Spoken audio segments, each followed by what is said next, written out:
Então, gente, bom dia a todos. Vamos à nossa aula. Nessa aula, basicamente, a gente vai falar sobre radiografia de tórax normal, tá? Todos com áudio tranquilo? Sim.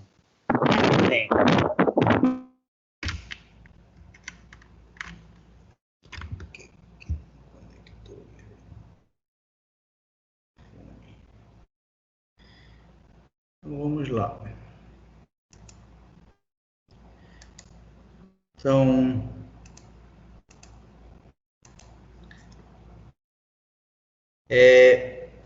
a radiografia de tórax é o método mais utilizado na prática médica, né? Para avaliação do tórax, e mesmo com os outros métodos que surgiram, ele não perdeu seu espaço e continua com um grande espaço na prática médica, né? Principalmente pelo seu valor diagnóstico. A maioria das situações clínicas a radiografia consegue nos ajudar, né? É fácil de fazer, né? Um método que hoje está presente em qualquer canto do país, né? E em relação a vários outros métodos, ele tem um custo bem menor, né?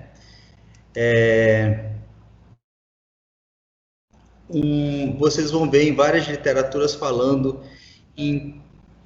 Peraí, como é que eu vou admitir isso aqui? Que dessa vez não ficou legal.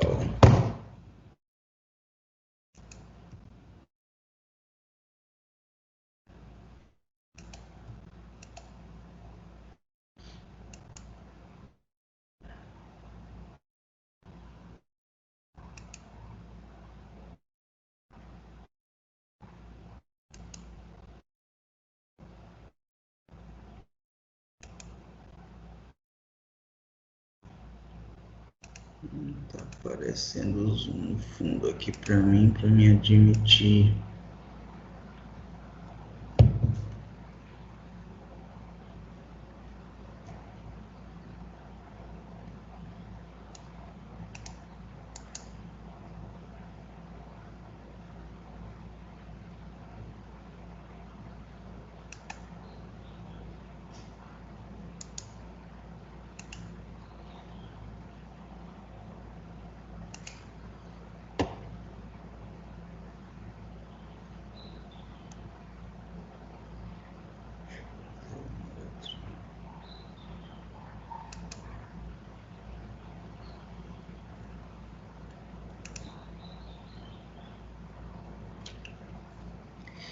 Então, o termo teleradiologia de tórax, teleradiografia, é porque a forma de se fazer uma radiografia de tórax é um pouco diferente das demais radiografias feitas das outras partes do corpo, porque ela é realizada a uma distância entre o tubo de raio-x e o detector ou filme de aproximadamente 1,80 m. As demais modalidades, elas são feitas com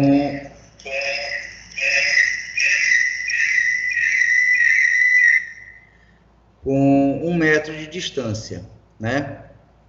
Justamente por esse esquema que está demonstrando aqui para vocês, como os feixes de raio-x eles partem do tubo de uma forma divergente, como se fosse um leque, então eles vão se abrindo e a gente tem uma distorção nas bordas quanto mais próximo for o tubo do raio-x do detector ou filme, né? A gente vê essa distorção, esse fator de distorção, de ampliação. Então, a gente, para compensar isso na radiografia de tórax, a gente afasta o tubo do detector. Lembrando que nesse esquema aqui, o objeto ele está afastado do filme. Também esse afastamento do objeto do filme, ele aumenta esse fator de ampliação, esse fator de distorção nas bordas. Então, além da fonte estar numa distância correta, o objeto também tem que estar numa distância correta em relação ao filme, tá? E isso, por que que isso para as outras estruturas não é tão importante? Porque nenhuma outra parte do corpo a gente tem diferenças de densidade tão grandes quanto o tórax, que a gente vai, como a gente vai falar mais para frente, no tórax a gente tem praticamente todas as densidades que a gente pode encontrar em estruturas no corpo, né? Então, a gente, antes de analisar uma radiografia de tórax, a gente tem que avaliar alguns parâmetros, né?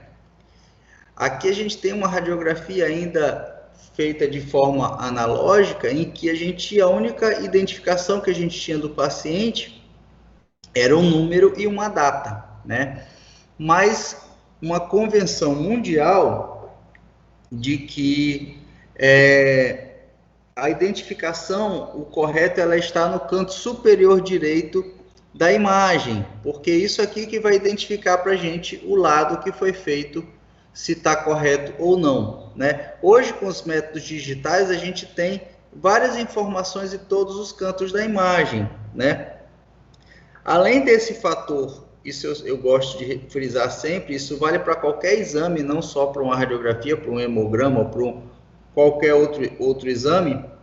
A gente, além de ver na radiografia a posição correta da identificação, a gente tem que saber se esse exame é do nosso paciente, porque trocas de exame ocorrem com muita frequência. Então, se eu estou olhando uma radiografia que é da Maria e, na verdade, a radiografia que eu quero ver é da Joana, eu estou vendo um exame errado. Então, é uma coisa extremamente óbvia, mas que a gente tem que se atentar, né? Pegou qualquer exame, a gente tem que realmente verificar se aquele exame é do nosso paciente. Pode ter ocorrido uma troca, alguma coisa nesse sentido, então é uma coisa óbvia, mas é importante que a gente frise aqui, né? A gente identificou esse paciente, o exame é dele, a identificação está correta, a radiografia o lado está correto. Às vezes o técnico faz a radiografia e não identifica o lado de forma correta e a gente tem uma falsa impressão de uma destrocardia, né? Sempre a gente, quando tem um paciente com citos inversos, uma destrocardia, a gente sempre fica naquela dúvida: será que a radiografia foi feita, não foi identificada de maneira correta? Ou será que realmente é? Eu sempre, por exemplo, quando me deparo com a situação de uma destrocardia, eu interrogo o técnico se realmente ele não trocou aquilo ali, né? Então, depois da identificação, a gente tem uma estruturação de avaliação da imagem, e isso aqui é uma sugestão, não é uma regra, tá? Mas é uma forma que vocês vão encontrar na maioria dos livros didáticos, em que ele falam para a gente organizar essa análise. E geralmente a forma mais fácil para quem está começando é começar do menos, entre aspas, do menos importante ao mais importante, né? E dessa forma que foi estruturada, ele está também utilizando um método que a gente chama de fora para dentro, né? A gente analisa partes moles, né? Depois a parte de esqueleto torácico, que inclui, além de gradil costal, coluna, inclui clavículas, ombros, né? Depois avalia o abdômen superior, né? Diafragma, seios costofrênicos, coração e mediastino, e depois os pulmões. Por quê? A gente tende, é natural que quando a gente se depara com uma radiografia de tórax, a gente focar nos pulmões e esquecer o resto. Às vezes a gente tem uma baita de uma alteração de um tumor ósseo, por exemplo, no úmero, e a gente muitas vezes pode passar batido porque a gente focou no pulmão, né? E então a gente, organizando essa avaliação, a gente deixa diminui a chance de não enxergar determinadas alterações. Um dos meus professores da época da residência, ele sempre chamava atenção para a gente: meus filhos, olhem os cantos das radiografias, que geralmente é onde a gente come lesão. Canto da radiografia é seios costofrênicos, ombros, ápices pulmonares. Então, a gente organizando essa forma de avaliar, a chance de a gente passar batido em alguma alteração é muito menor, tá? Isso aqui é uma sugestão, tem gente que avalia de fora, de dentro para fora, mas eu acho que essa é a forma mais fácil, mais didática para se avaliar um exame e evitar que a gente deixe de ver determinadas alterações, né? De fora para dentro, vamos chamar assim. Então, uma outra coisa que a gente vai comentar aqui para vocês são as densidades. O que é uma radiografia? Uma radiografia vamos dizer assim, é como se fosse uma fotografia de uma estrutura tridimensional que é transformada em uma imagem bidimensional em preto e branco e que ela é feita com uma energia, né, que é o raio-x, e que ela tem a capacidade de atravessar estruturas, né?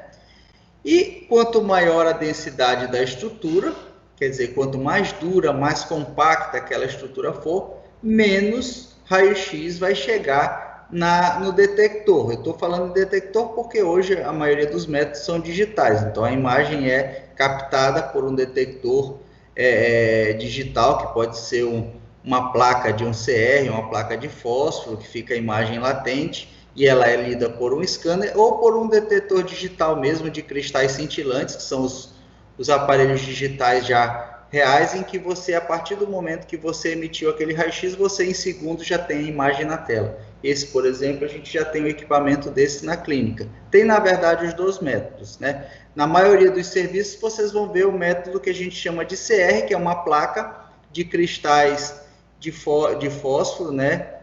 Em que elas recebem um raio-x, ficam com a imagem latente e através de um scanner essa imagem é digitalizada. Então, seguindo esse conceito do raio-x, então, quanto mais denso for o objeto, menos raio-x vai chegar no detector. Então, quando a imagem for revelada, aquela quantidade menor de raio-x vai se traduzir para a gente na imagem como uma imagem branca, né? Uma imagem hiperdensa, porque ela está mostrando para a gente uma estrutura que tem maior densidade. E do maior para o menor, a gente vai chegando ao tom de preto, né? Então, o metal, que de maneira geral, como a gente viu nessa primeira imagem aqui, que é uma imagem analógica, o metal, que são os números de chumbo, vão ser o maior tom de branco que a gente tem na imagem radiográfica. E o outro extremo, que é o ar, a gente vai ter o maior tom de preto que a gente tem na imagem, que quer dizer, é a estrutura que oferece a menor resistência à passagem do raio-x, então vai chegar uma maior quantidade de raio-x no detector, consequentemente, aquela estrutura vai aparecer para a gente preta. Do branco ao preto, a gente tem as outras escalas de cinza, que vão o mais branco metal, depois do metal osso, partes moles, né? Partes moles, gordura, né? Que é um pouco mais escura, menos densa que as partes moles em geral, e chegando ao ar dentro dos pulmões ou ar externo. Entendido até aqui? Alguma pergunta, algum questionamento? Não, tá ok. Tá ok? Então vamos seguir. Então a gente conheceu o que vai ser para a gente as densidades na radiografia, entendeu o porquê da radiografia ser feita com uma maior distância pela distorção das bordas. Até eu, quando dou essa aula presencial, eu gosto a gente geralmente faz numa sala escura e com a iluminação do data show dá para a gente mostrar isso com uma certa tranquilidade, mas depois façam uma experiência na casa de vocês à noite com uma lanterna e coloquem a lanterna contra uma parede e a mão de vocês numa parede branca. Cheguem a mão bem pertinho da parede e vocês vão enxergar que a sombra da mão de vocês é a mais aproximada possível do tamanho real, da imagem real que a gente tem. E gradativamente vão afastando essa mão da parede, e vocês vão ver que além da ampliação, a gente vai tendo um borramento nas bordas. Então, é esse efeito que a gente tende a diminuir afastando a fonte do detetor para fazer diminuir o cone da imagem, vamos dizer assim, né? E aproximando as estruturas de interesse o mais próximo do detetor do filme, para justamente a gente ter o mínimo de ampliação e o mínimo de distorção de bordas. Então, também por conta disso que as radiografias de tórax não são feitas em AP. Quem sabe me explicar o que é AP e PA aí? Vamos interagir um pouquinho aí.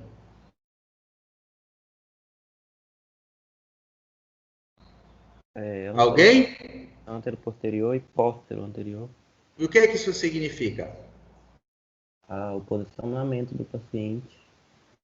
Os raios vão passar ou da frente para trás ou de trás para frente. Isso. É o termo, justamente isso, tá?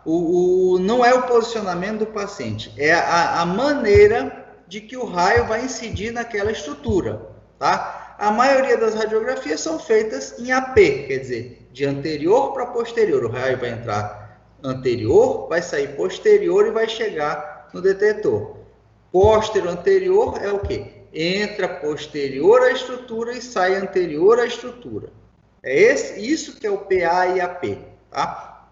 Oblíquo é qualquer incidência que é feita com o paciente rodado, o perfil, é lógico, é que vai entrar de um lado para o outro, tá? Então, por esse fator também de reduzir a chance de ampliação, melhorar, demonstrar aquela estrutura o mais próximo do real, é que no tórax a gente faz a radiografia em PA. Por quê? O coração é uma estrutura relativamente grande que está no tórax, que ela é mais anterior do que posterior.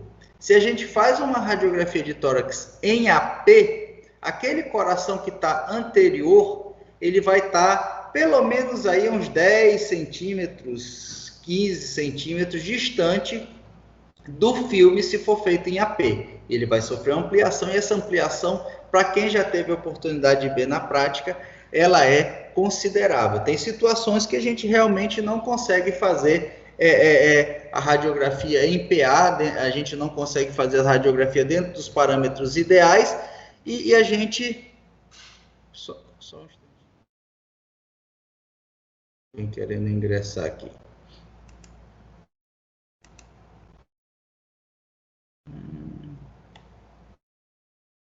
Eu não consegui dessa vez colocar para não sair do zoom por conta da canetinha. Cadê? Entrou. Tá. Vamos lá.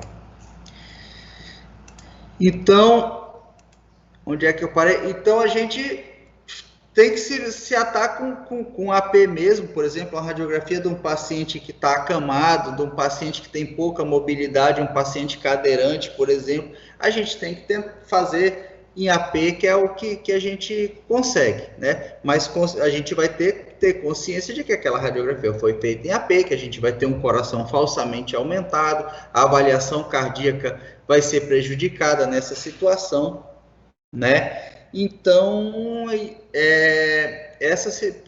esse também é o porquê de se fazer a radiografia em PA e não em AP.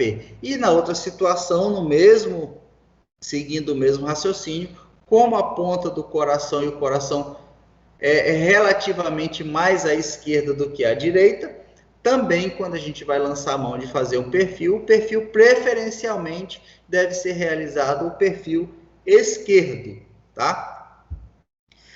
Voltando ao nosso slide, né? Numa radiografia em PA, a gente, além de já ter visto, isso tudo que eu estou falando para vocês, gente, a gente faz em segundos, né? Para ver se a radiografia está em parâmetros normais, para a gente realmente fazer a análise dela, se tem alteração ou não. Então, avaliou que a radiografia está com a identificação correta, é do nosso paciente. Aí vamos avaliar se a radiografia em PA ou em AP está com a penetração adequada. A radiografia em PA, a gente geralmente, isso é muito mais válido, lógico, para os métodos analógicos, né? Em que a gente, numa radiografia em PA adequada, a gente enxerga com nitidez os primeiros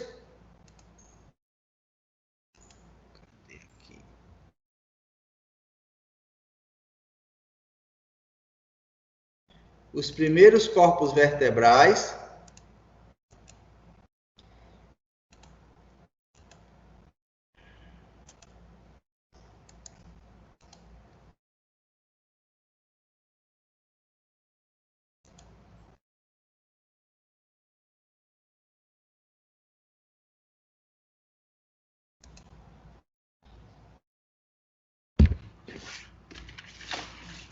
Só um instantinho, deixa eu ligar meu outro monitor aqui, que aí já melhora essa situação aqui, que eu não fico entrando e saindo. Um segundinho.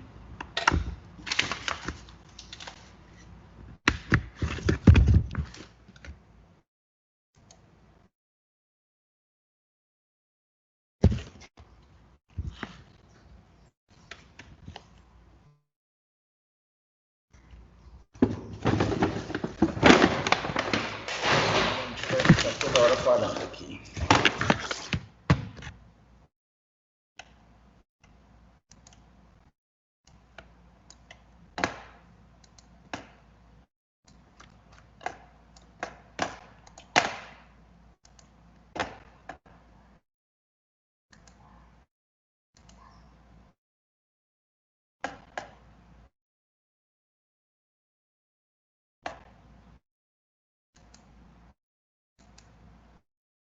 Estão enxergando minha tela? Sim. Sim. Cheia ou está na tela de apresentação? Tá na de apresentação. Melhorou? Agora saiu, professor. Está compartilhando, deixa eu fazer.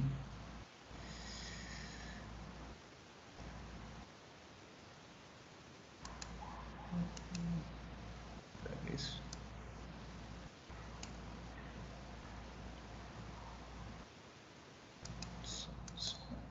Sair aqui, peraí, vou ajustar aqui que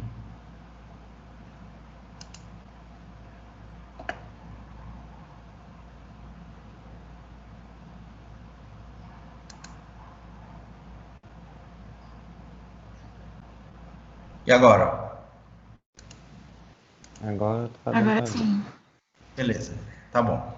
Então vamos lá, que agora eu estou com duas telas aqui. Se entrar mais gente, não preciso estar saindo, tá? Então, gente, principalmente nos métodos analógicos, a gente tem numa radiografia bem penetrada, quer dizer, foi usada a técnica de KV, de miliamperagem adequada, a gente geralmente enxerga com nitidez os primeiros corpos vertebrais e, por transparência, a gente enxerga os corpos vertebrais torácicos inferiores sem muita nitidez, tá? Isso é uma regra entre aspas, porque com os métodos digitais a gente tem algoritmos, filtros em que a gente consegue enxergar numa penetração adequada os corpos vertebrais com nitidez em toda a sua extensão. É lógico que a técnica usada para se fazer uma radiografia de tórax não é a mesma técnica para se olhar a coluna torácica. Eu estou falando de quilovoltagem, miliamperagem, que são parâmetros que a gente aplica no aparelho para a gente conseguir maior ou menor penetração, maior ou menor força no raio-x. Então, Gravem isso. Geralmente, uma radiografia com boa penetração, a gente vai enxergar os corpos vertebrais com maior nitidez na parte superior do tórax e enxerga eles por transparência atrás do coração.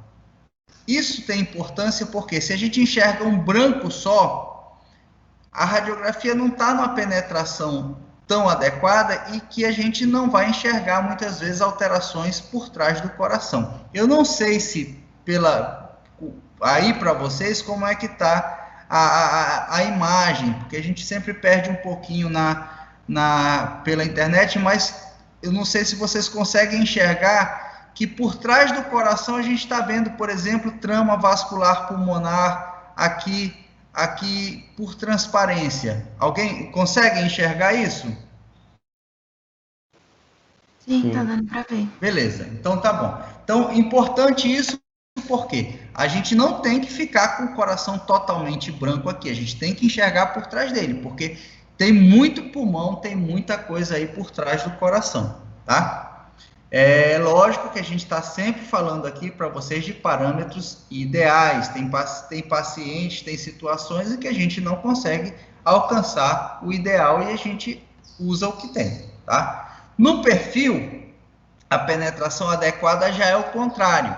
A gente vai enxergar a parte superior da coluna mais branca e gradativamente ela vai ficando mais nítida para a gente. Por quê? Porque aqui em cima a gente tem uma espessura muito maior do que aqui embaixo, porque aqui a gente tem a soma, por exemplo, dos dois ombros. Então, a gente vai ter muito mais densidade para o raio-x atravessar, então, teoricamente, ele vai chegar do outro lado com muito menos força, com muito menos quantidade e vai aparecer para a gente branco na radiografia.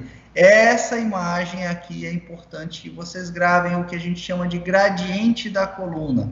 Mais branco, mais escuro. Por quê? A gente vem aqui gradativamente do mais branco para o mais escuro, tá normal. Se a gente vem aqui branco, branco, branco, começa a ficar mais cinza, mais escuro, daqui a pouco aparece alguma coisa branca aqui. Alguma coisa está errada. Pode ser uma pneumonia, um tumor paravertebral, alguma coisa que está aumentando essa densidade nessa região. E muitas vezes a gente pode enxergar como se fosse uma radiografia normal, porque essa alteração pode estar aqui e não está tendo densidade, por exemplo, suficiente para alterar no PA. Lógico que eu estou falando isso para pessoas menos experientes. Quem já tem uma experiência maior vai enxergar alteração mesmo no PA sem o perfil, né? Mesmo ela estando ali retrocardíaca, tá? Uma outra coisa que eu gostaria de comentar nesse momento para vocês é que justamente na época, principalmente do raio-x analógico, em que o filme continua sendo uma coisa muito cara, tanto é que a tendência de muitos serviços é passar para o papel em vez do filme radiográfico, né? E nos métodos analógicos você tinha o filme do tamanho da estrutura a ser radiografada. Um tórax, o filme era 35 centímetros por 43, pelo menos, para a gente conseguir radiografar um tórax. No método analógico, uma radiografia de tórax a gente recebia, por exemplo, do tamanho em que a gente recebe um exame de tomografia, né? E o filme é cobrado ainda por metro quadrado, né? E principalmente se pensando em saúde pública, quando você pensa em saúde pública, você pensa em reduzir custo. E por um grande período, e ainda continua se fazendo isso, se rastreou tuberculose através da radiografia, né? E por contenção de custo, se convencionou fazer, principalmente quando se faz rastreamento para tuberculose, se fazer radiografia só em PA.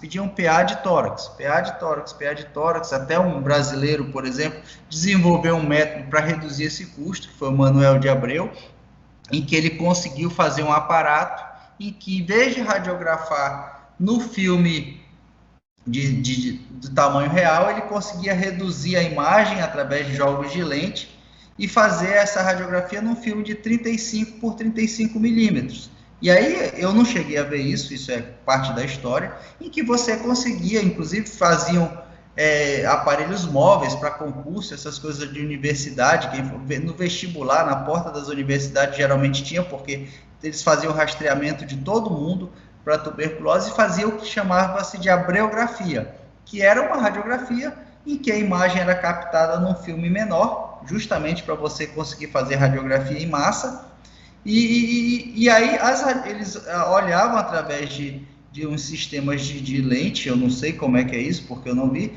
e as radiografias suspeitas, aí sim se fazia uma radiografia no método com filme do tamanho real. Isso faz parte da história, mas é essa a principal explicação do porquê vocês vão ver ainda muita gente se pedindo a radiografia só em uma incidência no tórax. Eu, particularmente, não concordo com isso, isso é coisa minha, né? Eu acho que, por exemplo, uma mão, não me interprete de maneira errada, mas, por exemplo, a mão tem muito menos importância do que um tórax.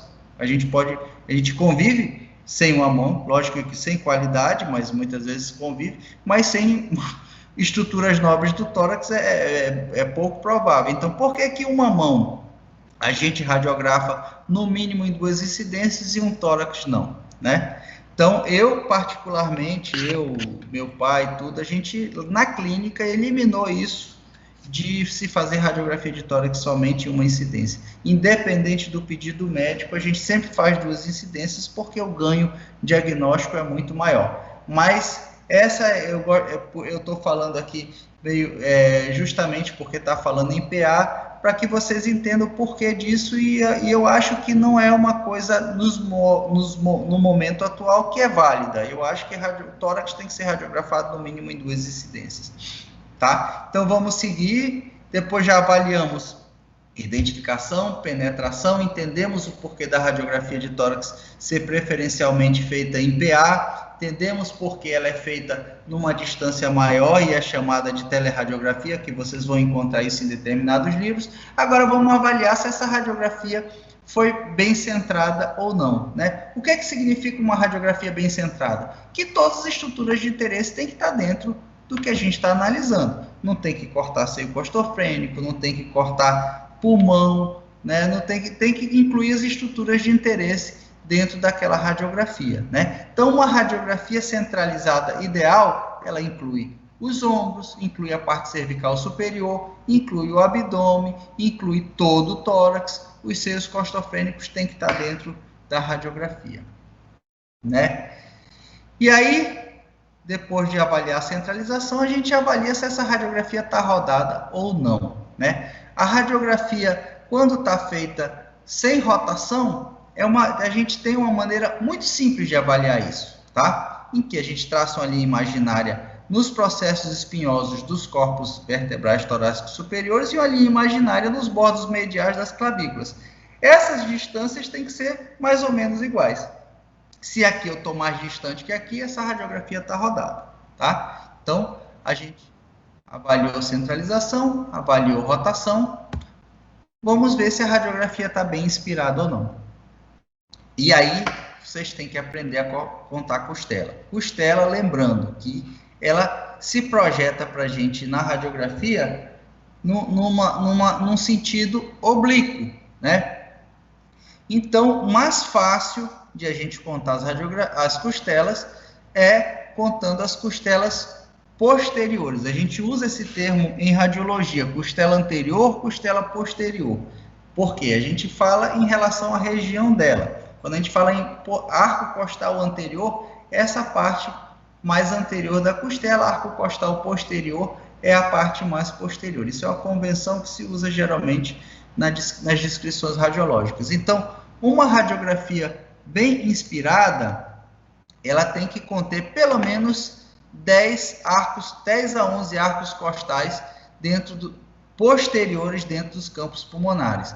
E aqui, geralmente, os 3 primeiros arcos costais, principalmente nos pacientes menorzinhos, eles vão estar meio embolados, e vocês gradativamente têm que começar a aprender a olhar isso para contar. Então, aqui está fácil, porque está com os números 1, 2, ó, o primeiro e o segundo estão bem sobrepostos, mas a gente às vezes está os 3 primeiros arcos costais sobrepostos. E aí a gente tendo 10 a 11 arcos costais nessa radiografia, a gente tem uma inspiração ideal, né? Professor, Diga. desculpa, mas eu não entendi como é que verifica a rotação aí. Pode repetir, por favor? Nessa radiografia aqui, por exemplo, ela está rodada ou não está rodada?